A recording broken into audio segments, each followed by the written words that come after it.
Correcto. Vamos a pasar, si te parece, con el tema Cast. Uy, qué temita. Qué temita, ¿no? Sí.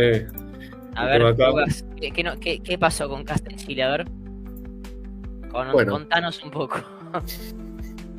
bueno, habíamos visto la vez pasada, ¿no? Cast va al balotaje con Jara, ¿no? Con esta mujer que es Janet Jara, que es abiertamente comunista. O sea, si creíamos que Boric era comunista, bueno, tenemos a Janet Jara, que igualmente, a pesar de su filiación, es como que después de ver cómo vienen las encuestas, cómo viene la opinión pública respecto de para dónde se va a tirar el balotaje, y aparte, ni siquiera es eso, es hacer la sumatoria de las fuerzas políticas y decir, la derecha no la va a votar a ella, y sumás a la derecha y te da una victoria bastante aplastante.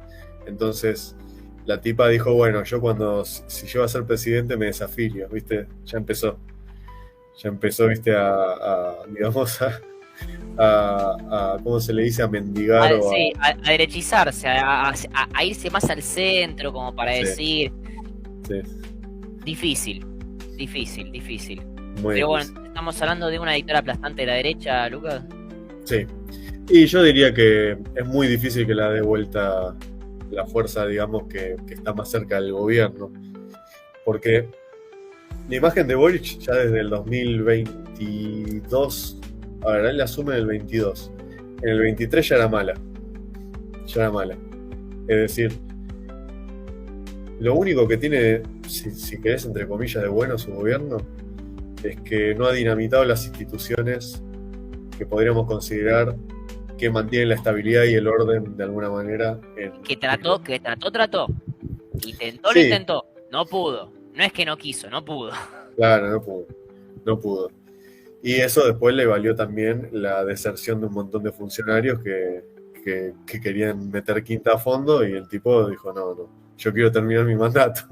Sí, que no quería porque una cosa que estás hablando, que es muy acertada, es él quería terminar su mandato, él no quería hacer la Gran Allende.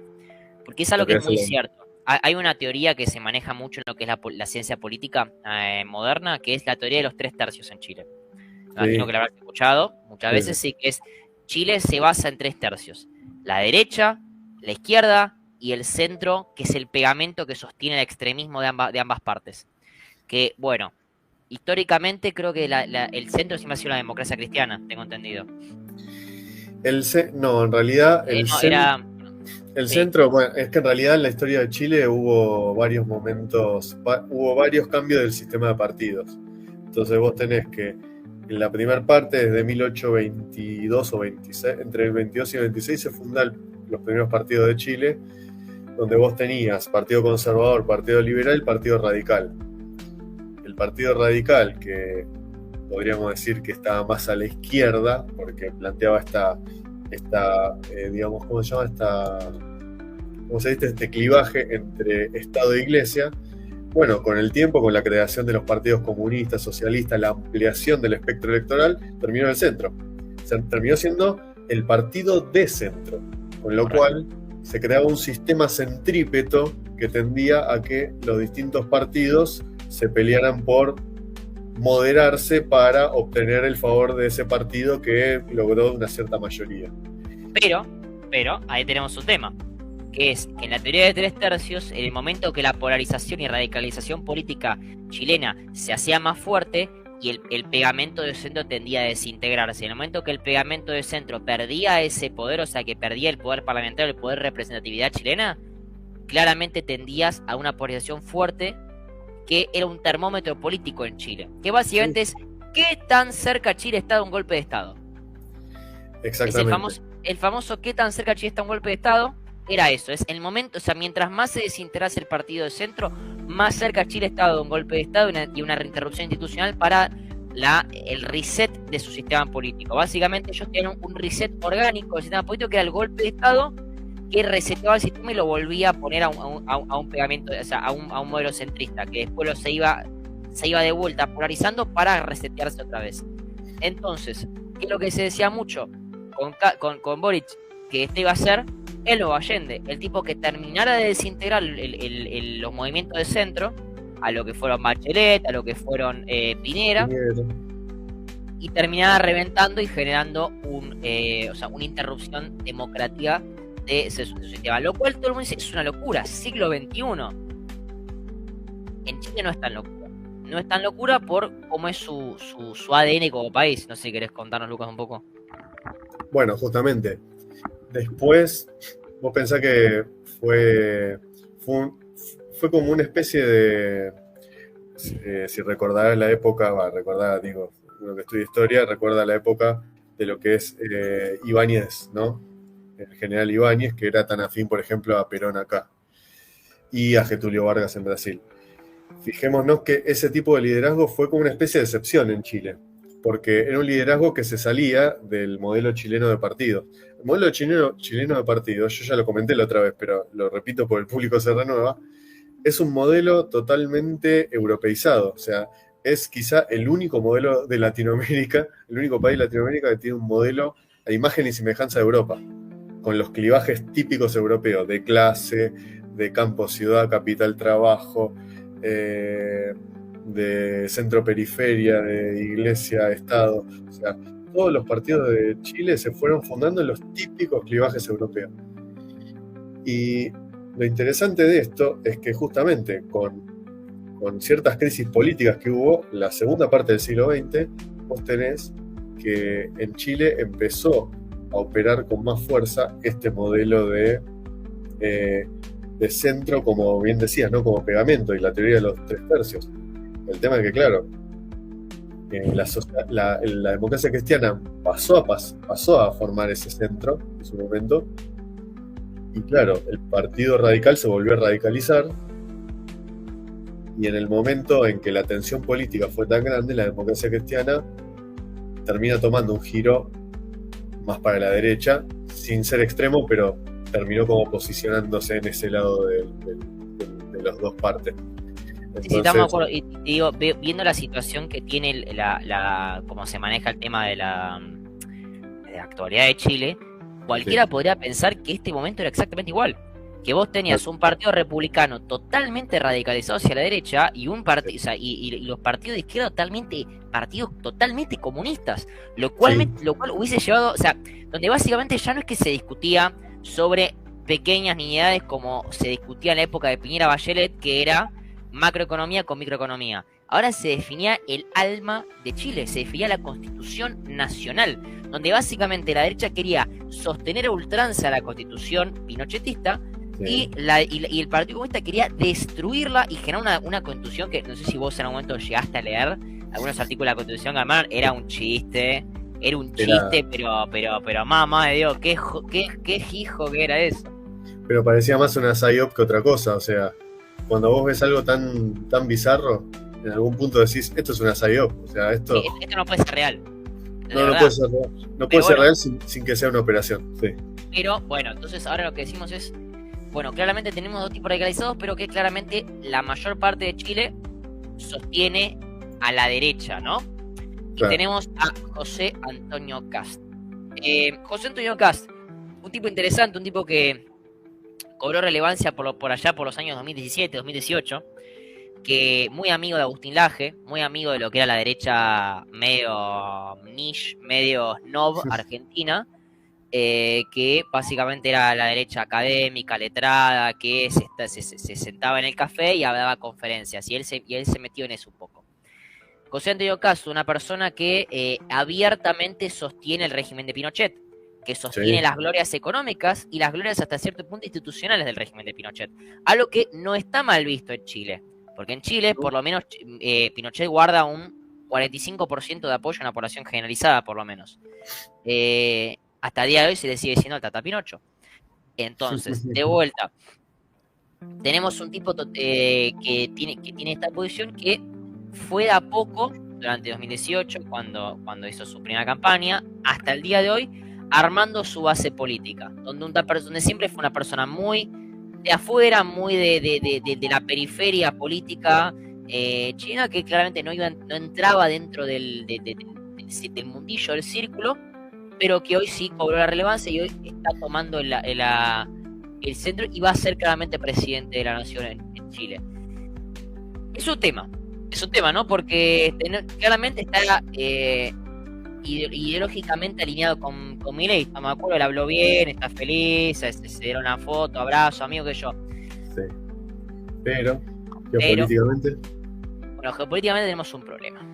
Exacto. ¿Por qué? Porque el problema no es Kast en sí, de manera que Boric era el problema en su momento. Es quién lo sostiene, es quién está detrás de él, quién lo bancó políticamente. Así es. Hay que tener una cuestión, y por ahí Lucas nos puede dar ampliar un poco más, el tema de Chile es un país históricamente militarista, históricamente con una imagen marcial y militar propia muy alta, de muy alta estima, donde básicamente las Fuerzas Armadas son un elemento esencial en la vida política de la gente, donde se consideran la Prusia América, eso es un poco lo que podemos conversar más adelante, y que claramente sostienen un lobby político, militarista, nacionalista muy importante. Un lobby que durante las épocas post-Pinochet siempre fue muy el famoso lobby autista, que siempre estaba ahí haciendo griterío, haciendo cosas, pero nadie le daba mucha bola. Que sí tuvo algunas cuestiones, como por ejemplo el tema de que compró algunas cuestiones a nivel militar, pero nunca fue muy relevante. Pero tiene un problema importante, que ahora tomó relevancia porque está con Kast. No sé si nos querés contar un poquito de Chile y su historia militar. Mirá, sobre todo a nivel geopolítico, lo importante es entender que Pinochet no era un libertario. Pinochet no era un economicista ni un liberal ortodoxo simplemente, que en todo caso pudiera aplicar recetas ortodoxas para el momento en que Chile necesitaba eso para salir de una especie de estancamiento y sobre todo ahogo económico. Es entendible, pero Pinochet de todas maneras, fíjate que tenía un sentido muy militar de la economía, porque de hecho todavía mantuvo la participación, cuando no la dirección del Estado en ciertos asuntos. Inclusive la Constitución establece que el cobre no se puede privatizar, y eso es de Pinochet. Es decir, el cobre como elemento estratégico que es como la palanca más primaria de la economía de Chile, bueno, eso no se puede privatizar.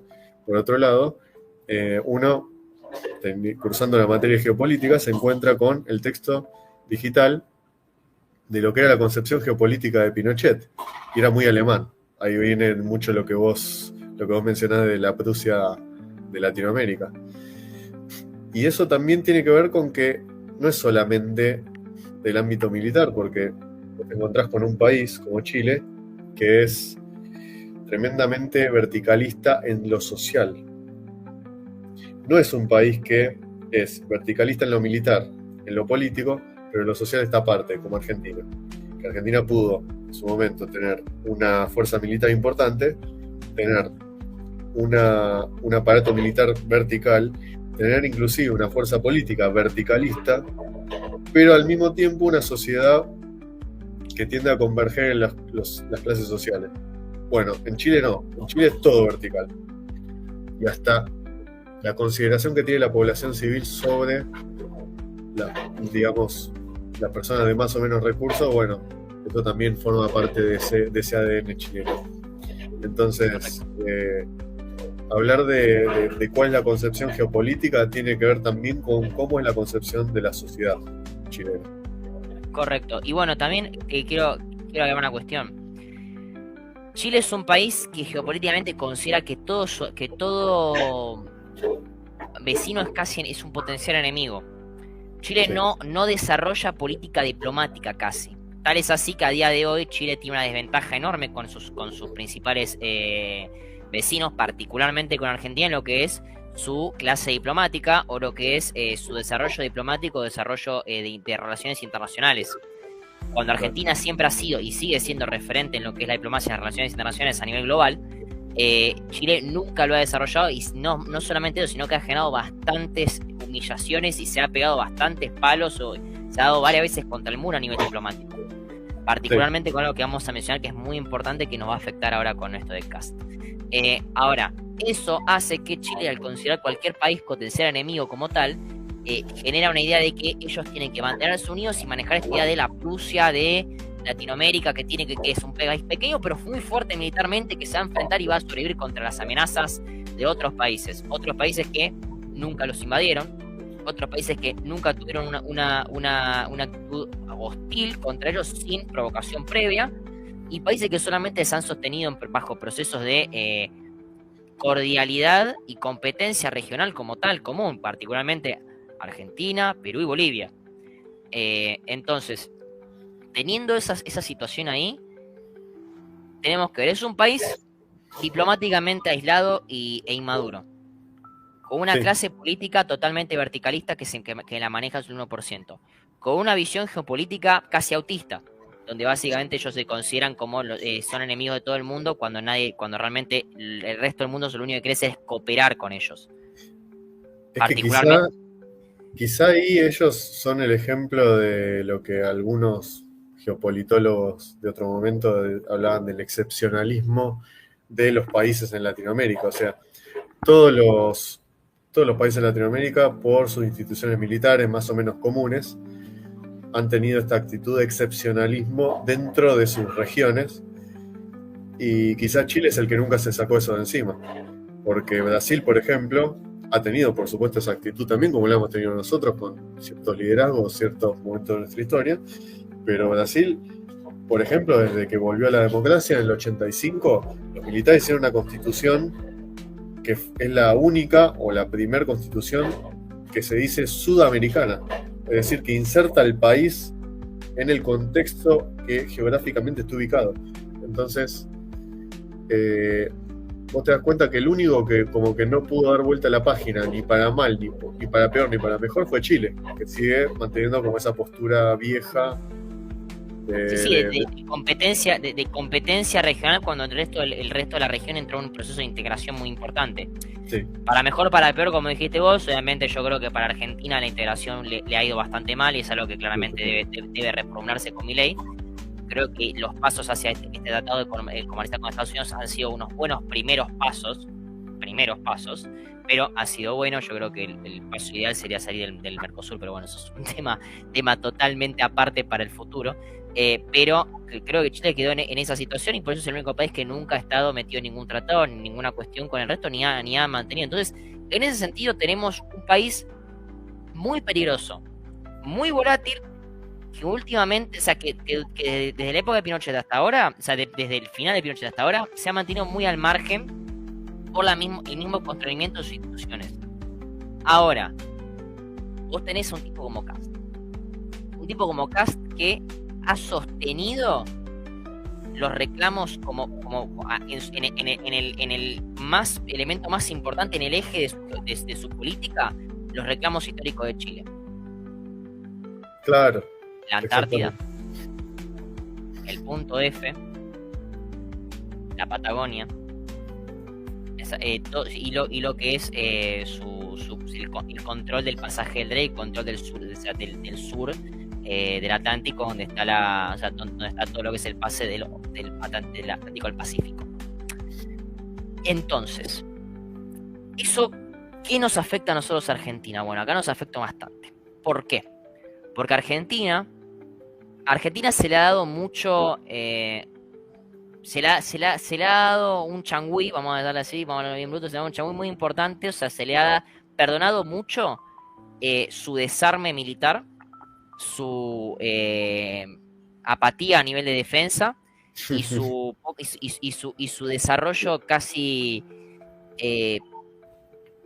insulso o extraño a nivel de su proyección geopolítica, donde básicamente vos tenés un país que no le interesó armar su defensa desde la vuelta a la democracia, que no solamente no le interesó, sino que la desarmó constantemente, algunos por accidente, otros por maldad pura o por ataque puro, particularmente en la época del kirchnerismo, donde vos tenés una nación que ya no le interesa, y donde no ve más allá de las fronteras propias, incluso de la Argentina continental, ni siquiera de la Antártida. ¿Y qué problemas tenés con esto? ¿Cuál es la única barrera que vos tenés hoy para poder frenar a Chile de que te quiera disputar ya oficialmente el punto F, que es esa zona de aguas internacionales que se desarrolló en el tratado por el estrecho del Beagle, el canal del Beagle? Claro. ¿Cuál es la única forma de poder defenderte de que Chile quiera tomar y quiera ejercer todo el control territorial sobre el mar, o sea, sobre el pasaje del Drake? ¿Cuál es la única herramienta que tiene la Argentina para poder defender que Chile quiera llevar adelante, repetimos, de manera autista a nivel de diplomático, porque claramente esto no lo podría hacer Chile, pero lo va a intentar, en lo que es el reclamo de la Antártida?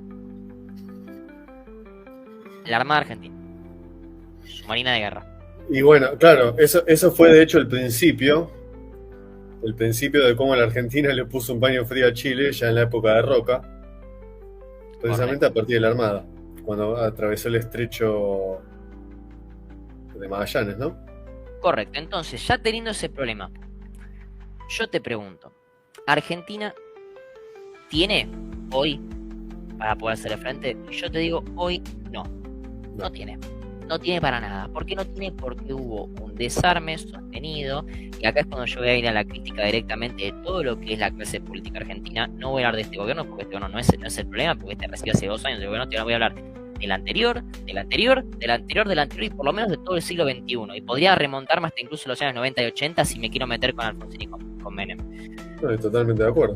Pero particularmente me quiero meter con el kirchnerismo. Totalmente de acuerdo. Básicamente, lo único que hicieron fue desarmar y destruir y totalmente eliminar y llenar de burocracia el aparato de defensa nacional, que es lo único que te da la posibilidad de poder defender tus propios intereses y de que Chile no quiera avanzar sobre eso, porque hoy Chile con Kast lo va a querer hacer, porque Kast es una persona fuertemente militarista, que tiene reclamos fuertes sobre esos lugares, que los va a poner en la primera línea de sus políticas, y que ante la primera crisis política chilena que tenga, porque crisis políticas va a tener, porque cualquier gobierno los tiene, en el momento que tenga la primera crisis política, no se preocupen, que lo primero que va a hacer mirar hacia Argentina y llevar adelante una crisis externa con Argentina para poder galvanizar cualquier disputa interior con Chile, o sea, dentro de su país.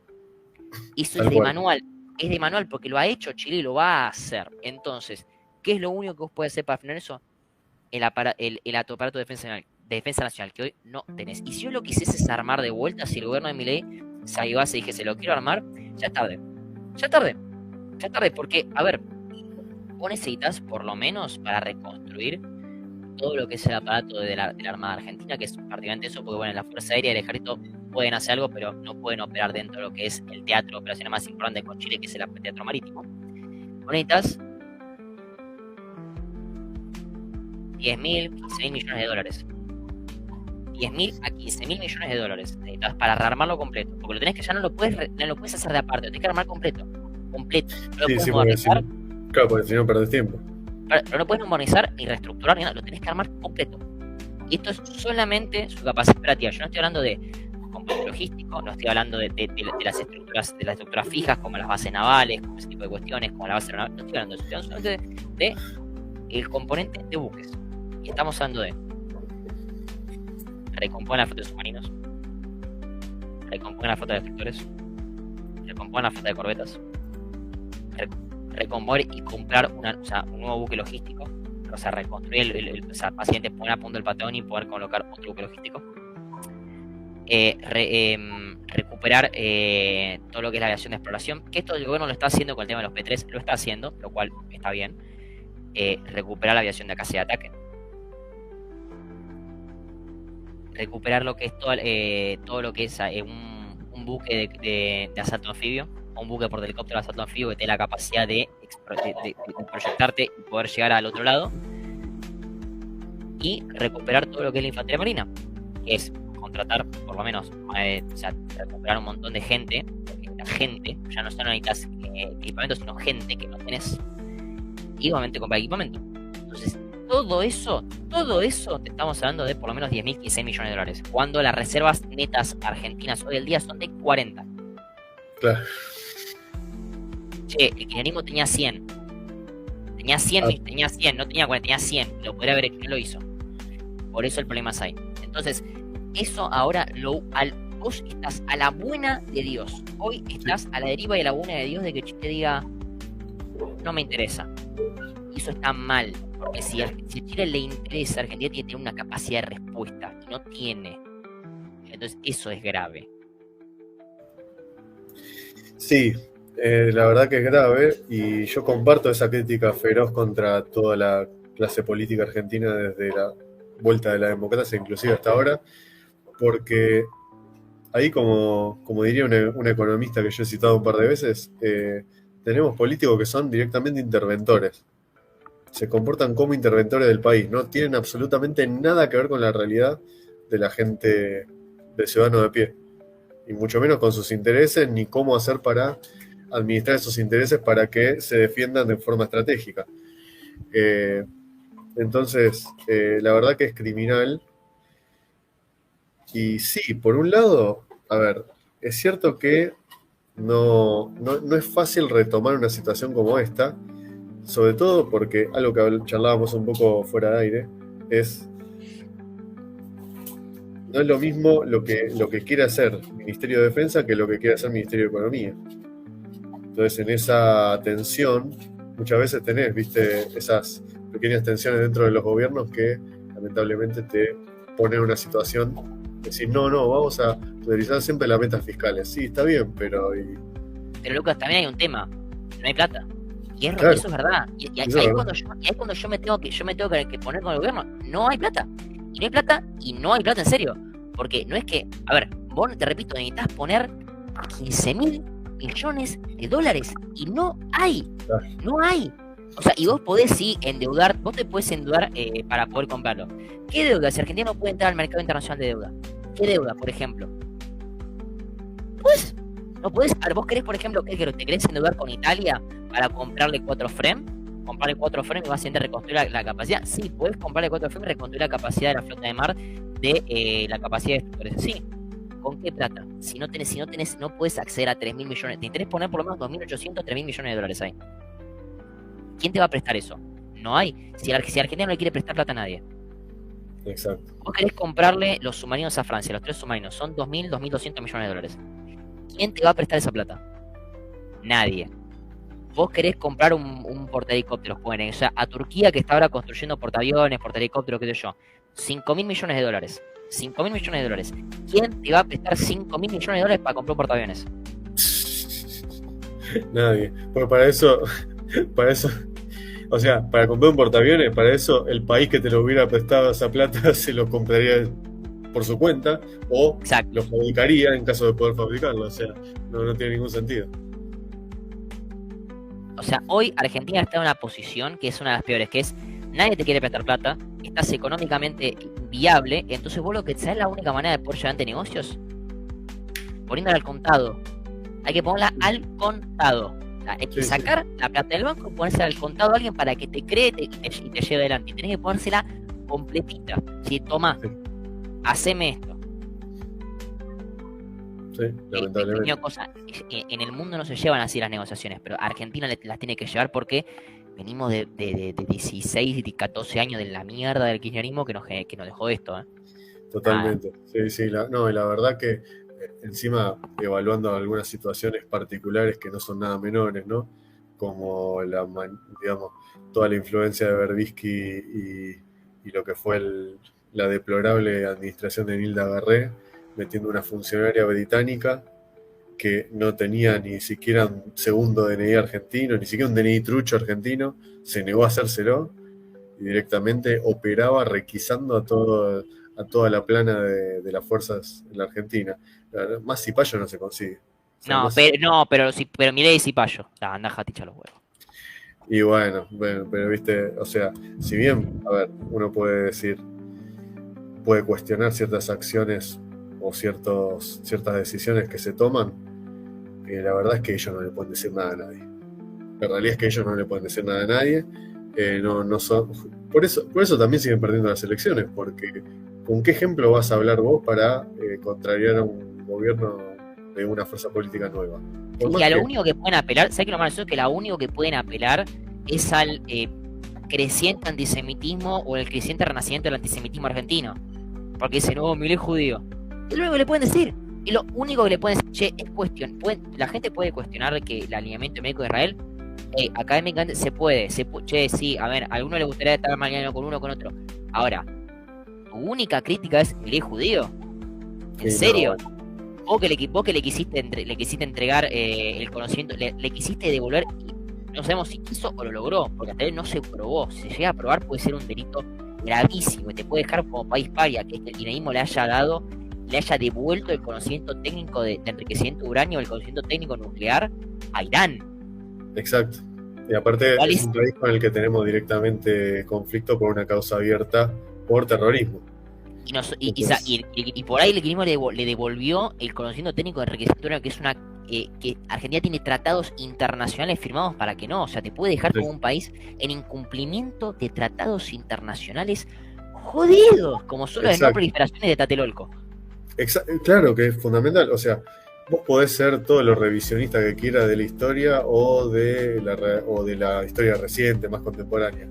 Pero vos no podés aplicar ese revisionismo a una política de Estado porque evidentemente si vos no contás con la espalda suficiente para que después no te sancionen o no quedes en offside por el resto de los días, y bueno, toca, digamos, toca No, reconocer la realidad primero, y si querés cambiarla, primero operá con lo que tenés y no haciendo boludeces, digamos, eso es fundamental. porque esa no se vuelve, de esa no se No, vuelve. O sea, de exacto. esa en serio que no se vuelve. De la deuda del pueblo, de esa no se vuelve, en serio. No, tal cual, sí, sí, ahí está el tema. Dice, Pau dice, necesito preguntar por qué siempre hay una mayoría metida bajo la alfombra que siempre termina explotando. Pasó en Chile en el 2020, pasó en Venezuela pre-Chávez. Si estamos tan bien, ¿por qué estamos mal? Porque, Mirá que me metiste. ¿qué tema? No, sí, ¿no? El tema es, a ver, de eso se trata un poco los clivajes también, ¿no? Porque más allá de lo económico, y esto en realidad me hace acordar un poco a los que estudiaron las distintas revoluciones en el mundo, ¿no? Que hay muchos estudios económicos sobre las revoluciones que miden, digamos, el nivel económico de los países al momento de la revolución. Y es curioso porque las revoluciones nunca se dan cuando el país está en completa miseria. Revolución francesa, rusa, cualquiera. Siempre se da cuando el periodo que se está transitando es de relativa estabilidad o de relativo crecimiento, pero se genera un pequeño momento de estancamiento. Ese es el momento en que se abre la puerta, podría decirse, para el hecho revolucionario. Es cuando se aprovecha políticamente por operadores políticos, financistas e instigadores de todo tipo. Un tema con Chile, yo quiero agregar acá, porque claramente Claro, el tema de Chile y la explotación social del 2019. 2019. Hay un tema que marcaste vos, que lo dijiste muy inteligentemente, marcaste vos, Lucas, que es el tema de la diferencia, el verticalismo cultural que tiene Chile. Sí. Chile tiene un verticalismo cultural que lo tienen algunos países de la región, pero Chile tuvo un choque muy fuerte. ¿Qué pasa? De los países de la región, como Perú, como Paraguay, o sea, como Ecuador, que tienen dinamismo económico muy fuerte, tienen un dinamismo económico fuerte, pero relativamente tranquilo y una progresión hacia el crecimiento que hace que el país se vea como un país pobre, pero que es un país en vía de prosperidad. Chile tiene un problema muy grande. Chile tuvo un crecimiento económico abrumadoramente rápido y la cultura no lo acompañó.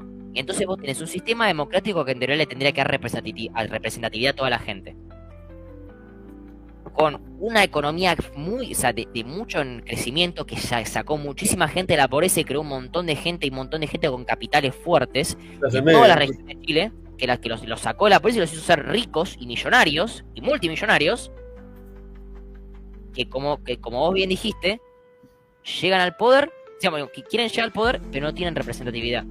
Entonces tenés una clase nueva de chilenos que están totalmente desacoplados de la clase social y política que tendrían que estar. Tenés una clase económicamente de clase media alta, económicamente hablando, pero políticamente y socialmente siguen siendo considerados de clase baja. ¿Y cuál es el ejemplo más fuerte? La típica historia de el tipo de la región 12, la región 13, que está allá en el sur de Chile pescando salmón, que de un momento a otro hizo su primer millón, su segundo millón, sus 10, 20, 10, y llega a la gran ciudad, llega a Santiago, siendo un multimillonario, llega allá y es tratado como un tipo de clase baja o un negro, como dirían allá. Entonces, es tratado como un negro. Entonces decís, ahí está el problema. Cuando vos tenés un desacople tan grande entre clases sociales económicamente poderosas con una que no tienen esa representatividad política y social que deberían tener, ahí es cuando se genera el desacople y la revolución, que es lo que mencionaste, Revolución Francesa, un montón de gente de clases sociales económicas muy fuertes que se desacoplaron, que no tenían esa representatividad, que al primer momento de choque aprovecharon para operar en contra del régimen para poder tener ellos el poder y ellos generar sus propias estructuras para beneficiarse ellos. La Revolución Rusa lo mismo. Claro. La Revolución Americana, se llamó la Revolución Americana, las clases económicas pudientes de Estados Unidos cuando la tenían y la perdieron la representatividad, fueron una guerra de secesión para poder sostener esa representatividad y poder sostener el poder. Las élites políticas americanas operaron en contra de el régimen que les puso nuevos impuestos y les sacó esa soberanía política porque querían sostener esos beneficios de independentes. Exactamente. Y funcionan así. Y Estados Unidos no está en una crisis económica, ni mucho menos. Ni mucho menos. No, justamente eran ricos los que hicieron todo eso.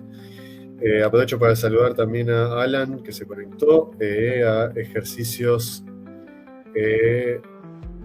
GIM9244, que te saluda a vos, debe ser conocido tuyo, me imagino.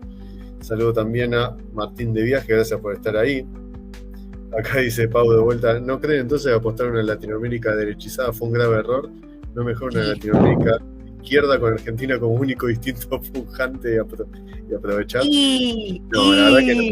No, para mí sí.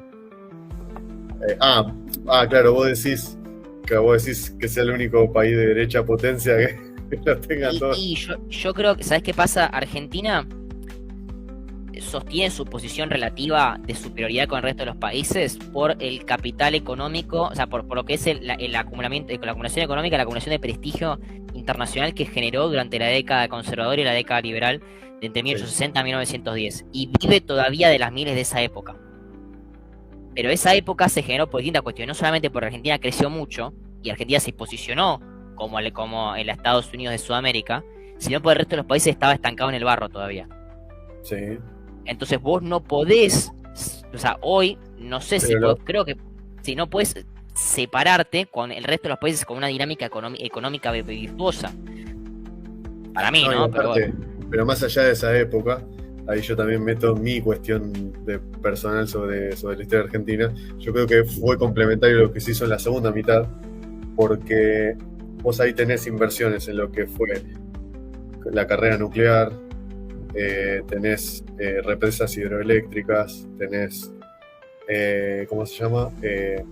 La ampliación de los ferrocarriles hasta cierto punto, la consolidación. El desarrollo educativo exactamente. Universitario, eso llevó a lo que es el elemento más importante que tenía Argentina en todo el siglo XX, que era su capital humano. A pesar de que económicamente estuviera mal, el capital humano lo separaba totalmente del resto. Sí, exactamente, sigue siendo excelencia, a pesar, no importa cómo estemos. Sí, eso es impresionante.